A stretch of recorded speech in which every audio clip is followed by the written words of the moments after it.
होता।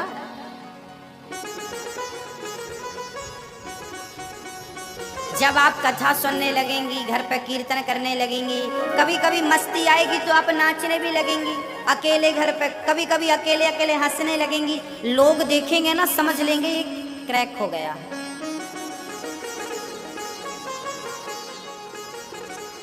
और जब दुनिया आपको क्रैक समझने लगे, जब दुनिया आपको पागल समझने लगे, तब समझ लेना कि तुम भगवान के मतलब के हो गए, अब दुनिया के मतलब के नहीं हो।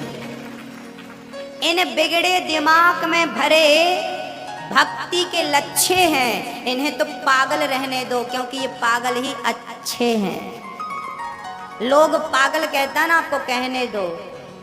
एक मैया कथा सुनने जा रही थी तो पड़ोसन बोल रही, बड़ी मीरा बन रही है मीरा।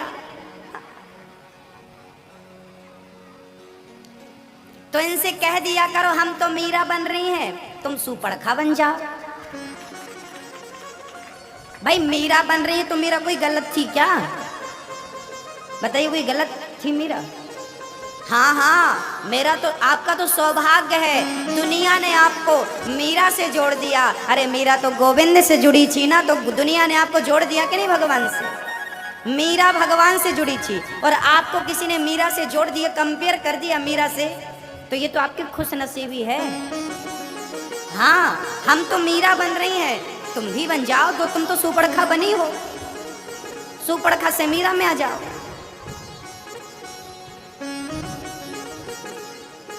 हाथी चला बाजार, कुत्ते लगे हजार। दुनिया की परवाह यदि आपने करी तो लिख कर रख लीजिए, आप आगे नहीं बढ़ पाएंगे। हाँ, कभी दुनिया कहाँ जाऊं, किस किस से प्यार करूं, दुनिया क्या सोचती है मेरे बारे में, क्या कहती है, मुझे फर्क नहीं पड़ता। और जब आपको फर्क ना पड़े तब आप समझ लेना कि आप ईश्वर के बन गए। ईश्वर आपको अब अपना बनाने के लिए बिल्कुल तैयार है। फर्क नहीं पड़ना चाहिए आपको। भगवान नारद जी के कहने पर व्यास जी ने भागवत की रचना करी। नारद जी ने अपना पूर्व चरित्र कह सुनाया कि मैं भगवत कृपा कितनी बड़ी होती है, भगवत संत कृपा कितनी बड़ी होती है, मैं आपको क्या बताऊं।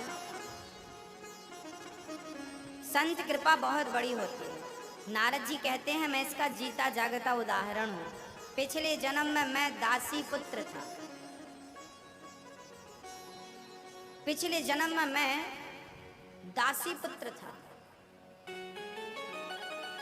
मेरी माँ घर घर बर्तन मांजती थी, झाड़ू पोंछा आदि इत्यादि करती थी। एक दिन हमारे गांव में कुछ संत आए, हमने संतों के चरण पकड़े। उस समय हमारी अवस्था उम्र 5 से 8 वर्ष की रही होगी, छोटा सा बालक। अच्छा, बच्चों को ना बचपन से ही संतों की संगति करानी चाहिए, लड़कपन से ही उनको सत्संग से जोड़ना चाहिए। नारद जी कहते हैं मैं पिछले जन्म में संतों की खूब सेवा करता था। उन संतों ने मेरे कान में एक मंत्र दिया, ओम नमो भगवते वासुदेव। मैं उस मंत्र का जाप करने लगा।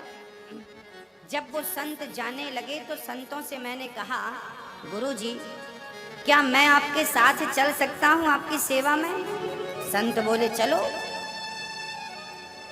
जब मैं जाने लगा तो मेरी माँ रोने लगी, कहने लगी बेटा तू चला जाएगा तो मेरा क्या होगा बेटा, मैं मर जाऊंगी।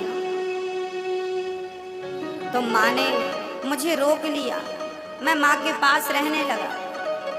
एक दिन माँ को सर्प ने डस लिया, माँ मर गई। मैंने माँ का संस्कार किया और सीधा उसी मार्ग पर चल पड़ा जिस मार्ग पर संत चलकर गए थे। जब मैं चलता चलता गया तो एक बड़ा जंगल मुझे मिला, चारों तरफ वृक्ष ही वृक्ष थे, घनघोर जंगल था। एक नदी का सुंदर जल कल कल करके बह रहा था। मुझे लगा कि अब आगे बढ़ने की जरूरत नहीं है। भगवान को खोजने कितना बढ़ोगे, जितना बढ़ गए हो उतना बहुत है, वहां खड़े होकर ही सच्चे मन से पुकारो, वो जहां होगा खुद चलकर आपके पास पहुंच जाएगा, आपको उसके पास जाने की जरूरत नहीं। अब उस बालक ने इस संकल्प से यमुना वो नदी के पावन तट पर जंगल में समाधिस्थ हो गए और संतों ने जो मंत्र दिया था उस मंत्र का प्रेम पूर्वक जाप करने लगे। मैया जी, आप लोग भी अपने गुरु जी के मंत्र का जाप करती हो कि नहीं? हरे राम राम राम हरे हरे, हरे कृष्णा कृष्णा कृष्णा हरे हरे, गौरी शंकर सीताराम पार्वती शिव सीताराम, श्री कृष्ण गोविंद हरे मुरारी, हे नाथ नारायण वासुदेव। ये कीर्तन संकीर्तन करती हो ना? हाँ या ना? कम की ज्यादा? कम ज्यादा? कम नहीं, ज्यादा किया करो, ज्यादा किया करो। नारद जी इस मंत्र का ओम नमो भगवते वासुदेवाय, इस मंत्र का इतना जाप किया कि अब जब नारद जी आंख बंद करते ना तो उन्हें भगवान का दर्शन होने लगता, और वो दर्शन इतना मस्त होता कि आंख ही नहीं खोलते फिर वो। एक बात बता दूं मैया जी,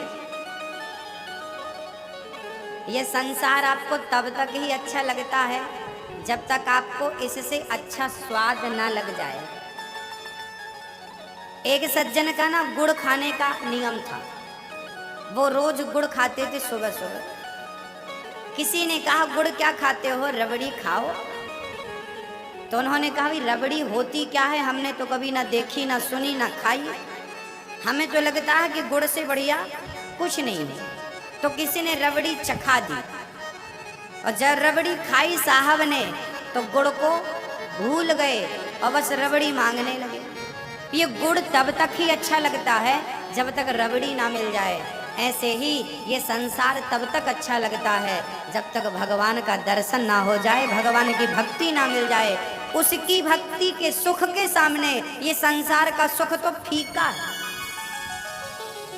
अभी ना चटनी आपने चाटी नहीं है, वो सुख पाया नहीं है जिस सुख की बड़े बड़े साधु संत बात करते हैं। हमें तो संसार हमें संसार ही अच्छा लगता है, क्योंकि हम वहां तक अभी पहुंचे नहीं ना। पहुंच जाओगे ये संसार बिल्कुल फीका लगेगा।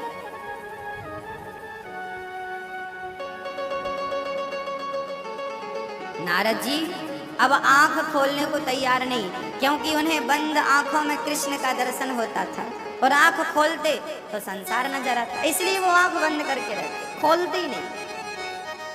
करते करते बुढ़ापा आ गया। ओम नमो भगवते वासुदेवाय, ओम नमो। एक दिन नारद जी जंगल में अकेले रोने लगे, प्रभु क्या मैं मर जाऊंगा, क्या तू दर्शन नहीं देगा?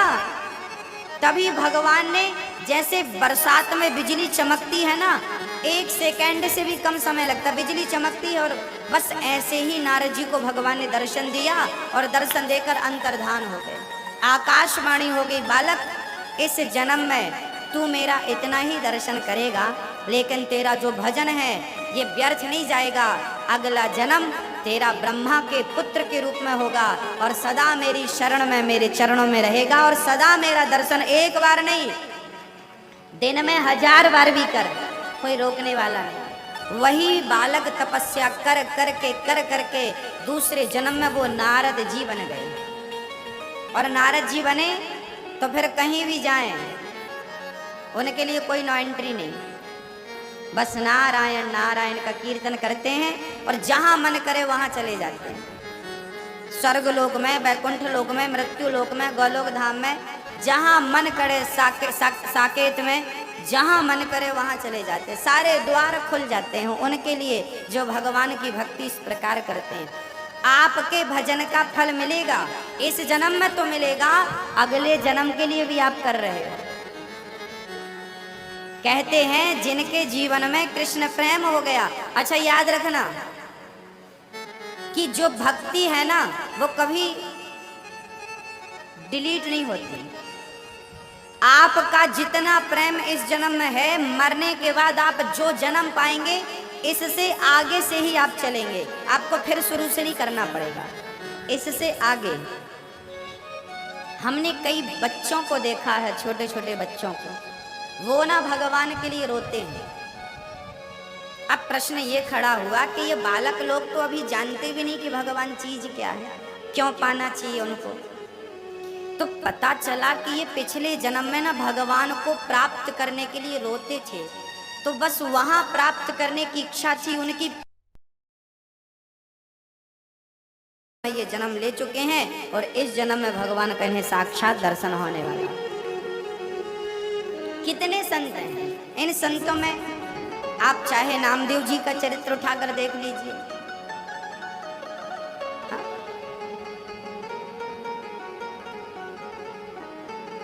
हमारे एक संत जी कथा सुना रहे थे कि पंजाब में एक सज्जन रहते थे, उनकी पत्नी का नाम था किशोरी। पत्नी का नाम था और किशोरी, और वो किशोरी नाम की पत्नी ना अच्छी नहीं थी, अपने पति को छोड़कर किसी के साथ भाग गई। पर ये आदमी ना बहुत प्यार करता था पत्नी से, तो बस उस पत्नी के वियोग में ये किशोरी किशोरी कहता ढूंढता था, किशोरी किशोरी किशोरी कहाँ हो, किशोरी कहाँ हो। भूल गया कि पाँव में चप्पल है या नहीं। बस पत्नी के प्यार में पागल, जैसे तुलसीदास जी सांप को रस्सी समझकर चढ़ गए थे, ये भी वैसे ही था पागल। ये पत्नी का नाम लेता लेता अब देखना ये ढूंढता ढूंढता ना संयोग से बरसाने चला गया। ये पागल तो पागल, किशोरी किशोरी किशोरी चला गया, और ये चलता चलता ना बरसाने पहुंच गया। और बस बरसाने में जाकर बरसाने में चिल्लाए, किशोरी किशोरी किशोरी किशोरी, और इतने भाव से बुलाए कि अब बुला किसी और किशोरी को रहा था, पर सुन लिया किसी और किशोरी जू ने। उस पागल भगत ने पत्नी को बुलाया, पर आज किशोरी जी के रोम रोम में वो आवाज, वो प्रेम प्रवेश कर गया, और आज किशोरी जी ने प्रत्यक्ष उसे दर्शन दिया। अब वो किशोरी किशोरी चिल्लाता हुआ मंदिर में चला गया। मंदिर में जब गया तो वहां पर जाकर के बोलने लगा, मेरी किशोरी यहीं है, अभी मुझे यहीं मिली थी किशोरी। पुजारियों ने भगाया, पागल चल। बोले ना, किशोरी मुझे यहीं मिली थी। बोले क्या, कैसी थी वो? बोले वो कैसी थी वो तो नहीं जानता, पर उन्होंने मुझे पान दिया। पान पान दिया है, ये पान रहा। अब पुजारी जी ने कहा, ये पान तो अभी हमने राधा जी को रखा था, किशोरी जी के चरणों में रखा था, ये पान इसके पास कैसे पहुंच गया? बोले अभी किशोरी जी आई थी, मेरे सिर पे हाथ रखा, बोले बेटा मत पुकार किशोरी किशोरी, देख मैं आ गई तेरे सामने। उन्होंने ये पान दे करके कहा, ये प्रसादी तुम्हारी है, ग्रहण करना। मैं पान लेकर आपके पास आया हूँ कि जिन्होंने ये पान दिया है, बस वो जल्दी जल्दी में मुझे पान पकड़ा कर चली गई। मैं एक बार उनसे बात करना चाहता हूँ कि मेरी किशोरी कहाँ है। अब पुजारी जी दंग रह गए, राम राम, इसे साक्षात किशोरी जी ने दर्शन दिया है। सारे पुजारियों ने आदर सम्मान किया, पर वो पागल फिर बाहर निकलता और किशोरी किशोरी पुकारता। संत कहते हैं कि किशोरी जी ने फिर उन्हें प्रत्यक्ष दर्शन दिया, और दर्शन देते ही वो जब देखा राधा रानी को तो उनकी आंखों से अश्रुपात होने लगे, और उनके अंदर का प्राण निकलकर राधा जी के चरणों में समा गया। आज भी बरसाने में उस भगत की समाधि है, आज भी बरसाने में उस भक्त की समाधि है। वो समा गया, भगवान राधा जी के चरणों में समा गया। फर्क नहीं पड़ता कि आप किसे बुला रहे हैं। अजामिल के साथ क्या हुआ था? अजामिल ने भी तो अपने बेटे को बुलाया और सुन लिया परमपिता ने, इसने पत्नी को बुलाया, सुन लिया राधा जी ने। न जाने कौन से गुण पर दयानिधि रीझ जाते हैं, यही सदग्रंथ कहते हैं, यही हरि भक्त गाते हैं। पता नहीं कौन सा आपका पागलपन मेरे गोविंद को अच्छा लग जाए, बस ये पागलपन बना रहे, ये पागलपन बना रहे। हम तो कहते हैं आप पागल हो जाओ, ये पागलपन रहा आए, ये दीवानगी बनी रहे। हम कहीं समझदारों की तरह ना रहने लगे, हम पागलों की तरह रहें, क्योंकि वो पागलों को ना बहुत प्यार करता है, जो उसके लिए रोता है, जो उसको पुकारता है।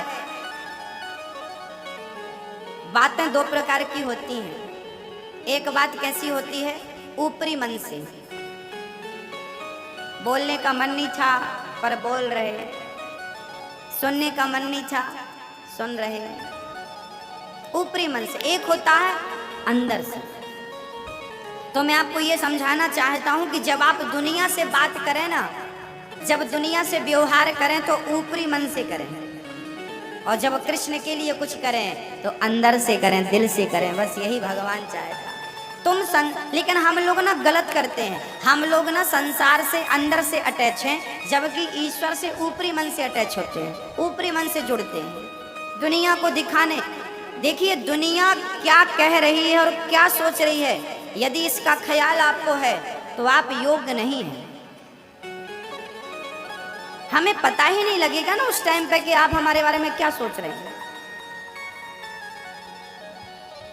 हम तो एक मस्ती है, मीराबाई चलती थी, पांव में घुंघरू बांधती थी,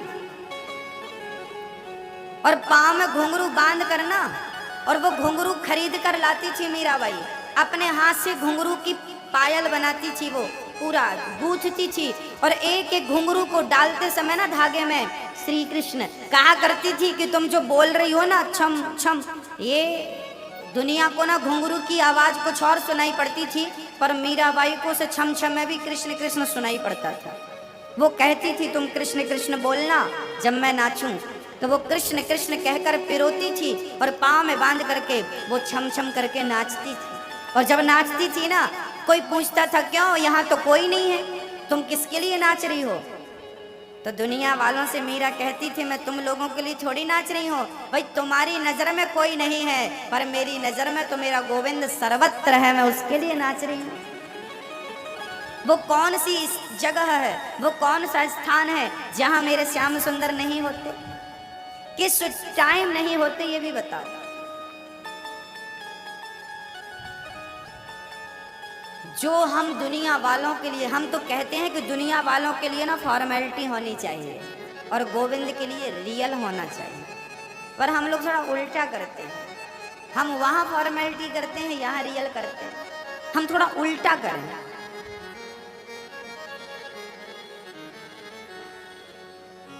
झूमती थी मीराबाई, नाचती थी मीराबाई, गाती थी मीराबाई, पद गाती थी, पता है आपको। अच्छा, मीरा ने कोई पढ़ाई नहीं करी, अनपढ़ थी बिल्कुल, अंगूठा छाप,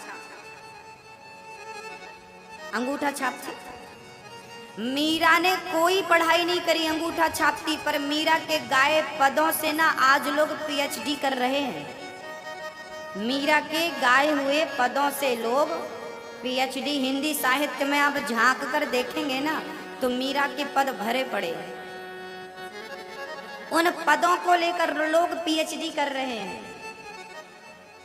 जो कुछ नहीं पढ़ती थी आज उनसे दुनिया पढ़ रही है। जो कृष्ण को पढ़ लेता है ना, उसे कुछ और पढ़ने की जरूरत नहीं होती मेरी माँ। जो कृष्ण को पढ़ लेता है उसे दुनिया पढ़ती है, और जो कृष्ण को नहीं पढ़ पाए, जो दुनिया को पढ़ ले, उसे कोई देखना भी पसंद नहीं करता। इसलिए हमें कुछ सीखना चाहिए। मीरा ने एक बहुत बढ़िया बात कही है, मेरे तो गिरधर गोपाल दूसरो न कोई, कोई दूसरा होए तो मैं उसको कहूं, कोई है ही नहीं ना मीरा की नजर में दूसरा कृष्ण के सिवा। अच्छा, वो ऐसा नहीं है कि पुरुषों को देखती नहीं थी, वो देखती थी, वो स्त्रियों को भी देखती थी, पर कैसे? बोले पुरुषों को देखती थी, हर व्यक्ति में कृष्ण नजर आता था, हर स्त्री में कृष्ण नजर आता था। मीरा की आंखें ऐसी हो गई थी, इतनी बढ़िया हो गई थी कि वो जहां देखती वहां कृष्ण नजर आता। हम कहते हैं आप भी अपनी आंखों का कुछ ऐसा कर लो, कुछ ऐसा चश्मा लगा लो, कुछ ऐसा इलाज कर लो कि जहां देखो वर वहां कृष्ण ही कृष्ण नजर आए, गोविंद ही गोविंद नजर आए। कुछ ऐसा इलाज कर लो अपनी आंखों का।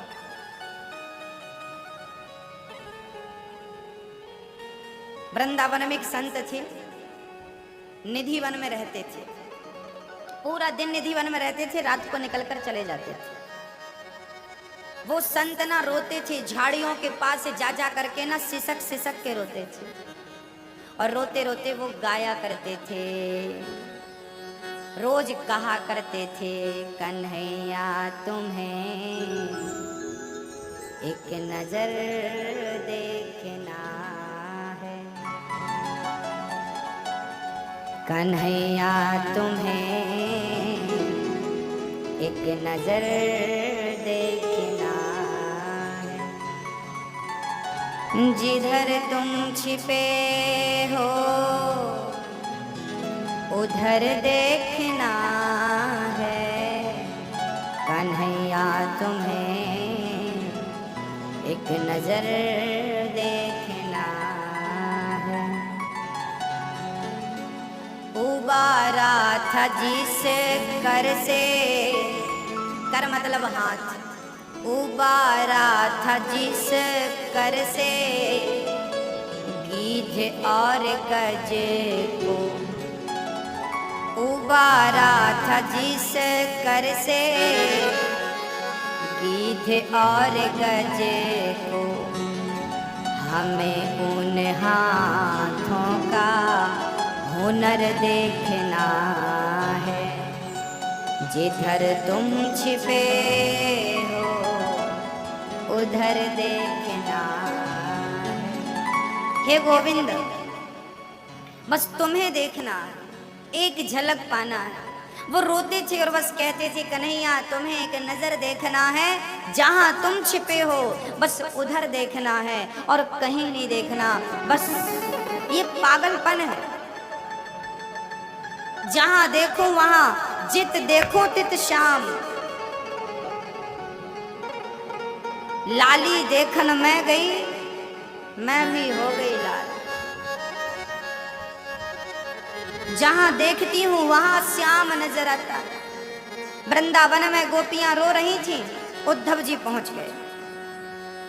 क्यों रो रही हो? रोना कोई अच्छी बात है क्या?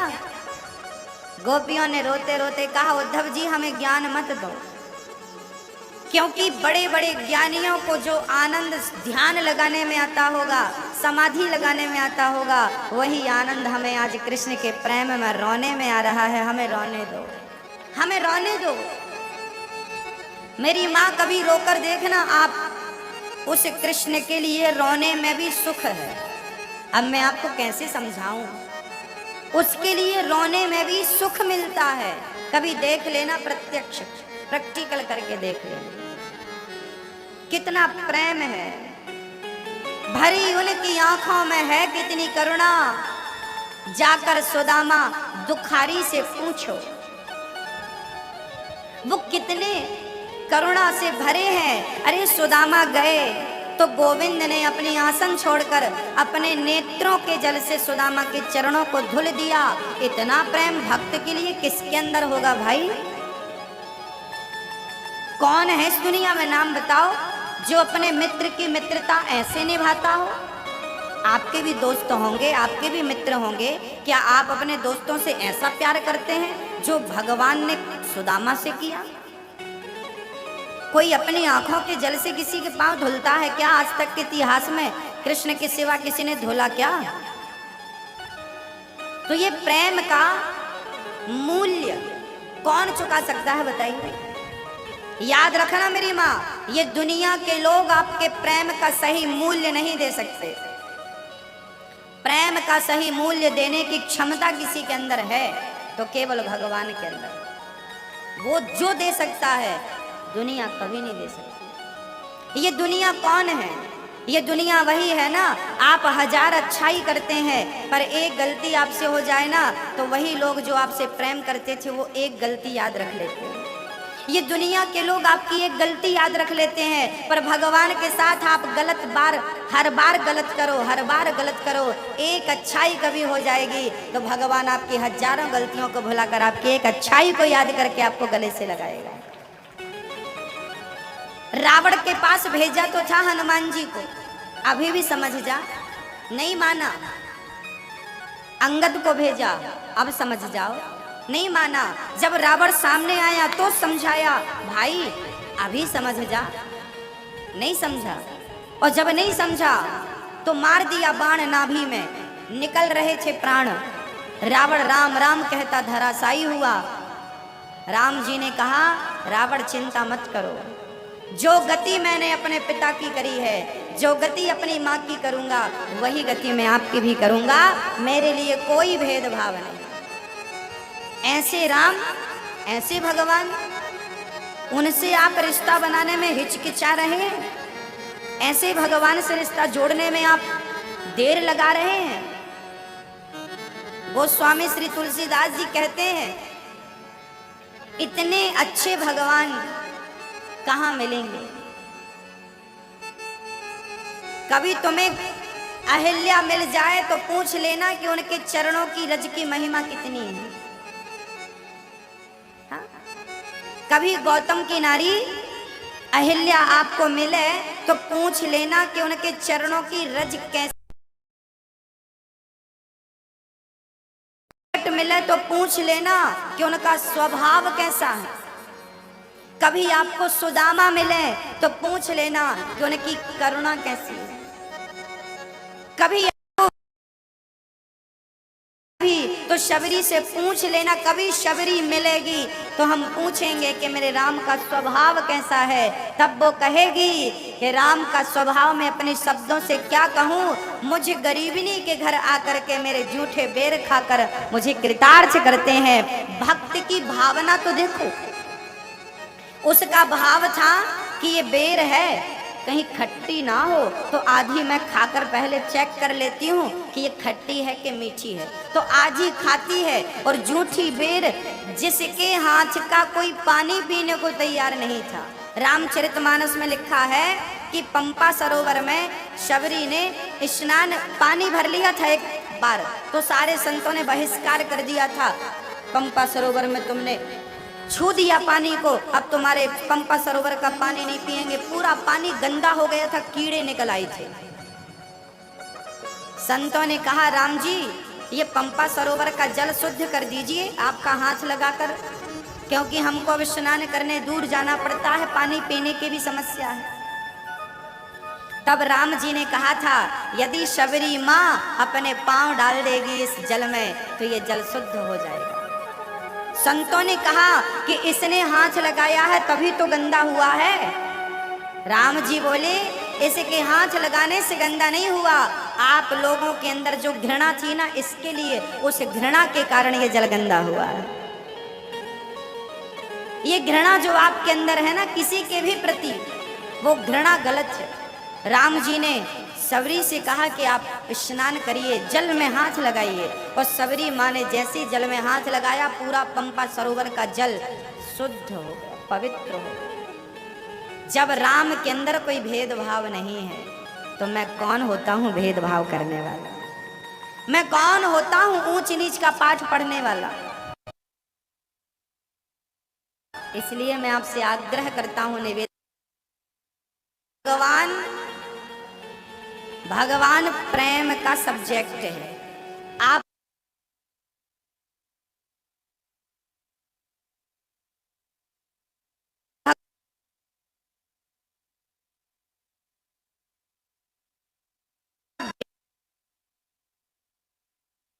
माता च पिता त्वमेव मात पिता तुम मेरे। भगवान से प्रेम करो। कैसा प्रेम? बोले अपने बच्चे से करते हो कि नहीं? बस जितना प्रेम अपने पुत्र से करते हो उतना प्रेम अपने कृष्ण से कब करोगे? मीराबाई मंदिर कभी जाती थी क्या पूजा की थाली लेकर? 1 किलो मिठाई, माला और हल्दी, चावल, रोली, दीप, धूप, दीप, दीपक लेकर जाती थी। मीरा ने कभी ऐसी पूजा नहीं करी जैसी आज हमारी माताएं करती हैं। कैसी पूजा होती है? मीरा तो केवल प्रेम, राम ही, ध्यान से सुनना, फिर दोहराता हूं, राम ही केवल प्रेम प्यारा, जान ले जो जाननी हारा। भगवान केवल प्रेम चाहता है, आपकी कोई फॉर्मेलिटी नहीं चाहता। ना तो से दीपक से मतलब है, ना तो आपके लड्डुओं से मतलब है, ना सोने की मुकुट चाहिए, ना चांदी की मुकुट, ना सोने की माला, ना बहुत बढ़िया बढ़िया वस्त्र चाहिए। वो केवल आपसे प्रेम की कामना करता। मीराबाई केवल प्रेम करती थी, नरसिंह मेहता केवल प्रेम करते थे, तुलसीदास केवल प्रेम करते थे। और हम लोग ना फूल नारियल सब चढ़ाते हैं, प्रेम नहीं करते। कलयुग में भगवान बहुत जल्दी मिल सकता है, लेकिन उस यथार्थ को जानना पड़ेगा कि जितना प्रेम दुनिया से करते हैं बस उतना प्रेम गोविंद से हो। हाँ मैया जी, समझ में आ रहा है? मीरा पागल थी ना, माँ चोटी कर रही थी, बाल गूंथ रही थी, घर के सामने सजावट हुई थी। मीरा ने पूछा, माँ ये क्या हुआ है? माँ ने कहा, बेटी आज पड़ोस में किसी का विवाह है। अच्छा, तो माँ मेरा विवाह कब करोगी? देखो बच्ची क्या कह रही है, जिद करने लगी, मेरा भी करवाओ, मेरा भी विवाह होना चाहिए। ठीक है, माँ बोली तू बड़ी तो हो जा, अभी तू बच्ची है, बड़ी होगी तो शादी करवाऊंगी ना, मेरा तो अभी विवाह करवाओ। अब माँ चक्कर में पड़ गई, इसका विवाह